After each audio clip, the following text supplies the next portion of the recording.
আসসালামু আলাইকুম। জিরাফি টিভি থেকে আমি জুবায়ের হোসেন।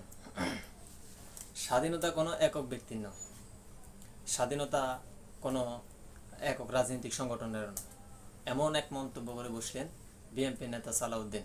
তিনি আরো বলেন, যারা কর্তৃত্বের জন্য রাজনীতি করবে তাদেরকে দেশে জায়গা দেওয়া হবে না। তার এই ধরনের মন্তব্যে নেতিবাচক এবং ইতিবাচক সাড়া ফেলে দিয়েছে।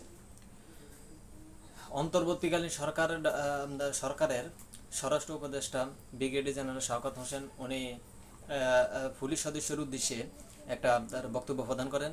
তিনি বলেন, যারা তাদের উপদেষ্টা মণ্ডলীর আলোচনা সাপেক্ষে পুলিশ সদস্যদের একটা সময় নির্দিষ্ট সময় দেওয়া হবে, ওই সময়ের মধ্যে যদি তারা যোগদান না করেন তাহলে তাদেরকে পলাতক হিসেবে ঘোষণা করা হবে। এতটুকু বলে তিনি ক্ষান্ত হন না। তিনি আরো বলেন, যারা চাঁদাবাজি, টেন্ডারবাজি এ ধরনের কর্মকাণ্ডের সাথে জড়িত থাকবে তাদেরকে ওই ধরনের কর্ম